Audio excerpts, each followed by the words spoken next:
Just your take on what we're seeing in terms of this market repricing around China. Why, oh why, are investors so late to this story? We've seen it playing out in Shanghai. Why the surprise around these limited lockdowns in Beijing? I think we're having a risk-off moment, and I think China is just one of the factors. Clearly, in terms of global growth, as you know, China is always an important player.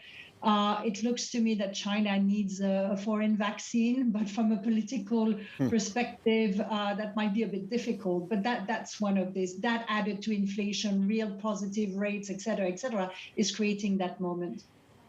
Do you want to be adjusting your portfolio in this environment, Virginie?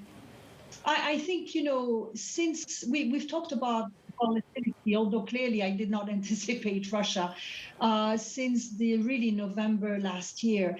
And the key thing in that environment is to make sure that your risk contribution from every stock is very controlled or very mindful, if you want, and that you have enough diversification, both in terms of style, thematics, et cetera, in the portfolios overall. Virginie, good morning from sunny Paris. So what is the market pricing in right now? Are they pricing in like full lockdowns? What are they really worried about in regards to China?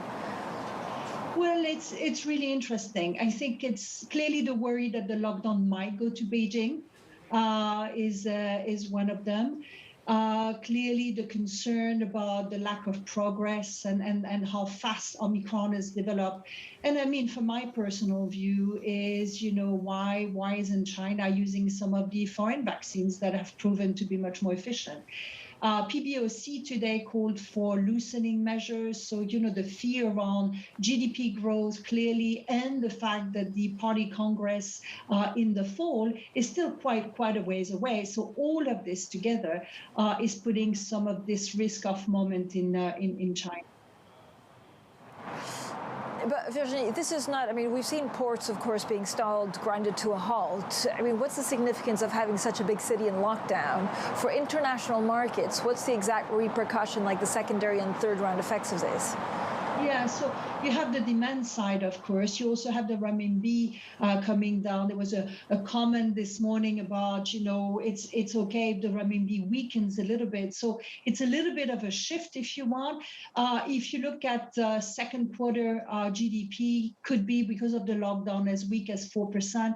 Interestingly, in the China Daily this morning, Xi Jinping talked about China being instrumental in terms of bringing peaceful process to the resolution with Russia and Ukraine. So you can see a little bit of perhaps a divergence in focus. We also have a strong anti-corruption campaign with more people being arrested. So in a way, the preparation for the Congress meeting and, you know, the impact on the economy is going to be clear if things are locked down. But we have to look through that. And Virginie, certainly when it comes to European equities, there's a lot of exposure to China in terms of those businesses and their footprints in that country. But just walk us through what you've been seeing across the earnings space and how that informs your thesis going forward. Well, in the US, earnings have actually been quite strong.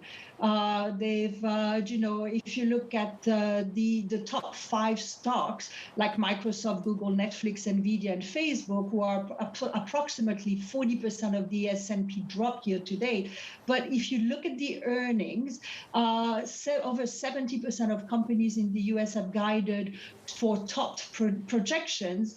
And on average, the companies who have reported have shown better earnings than expected. Now, in Europe, things are a little bit different, although this morning, as you can see, some of the French companies came up with some stronger than expected earnings. So I think there's clearly a delayed reaction. And the market worries around the energy equation in Europe is at the core of the concerns.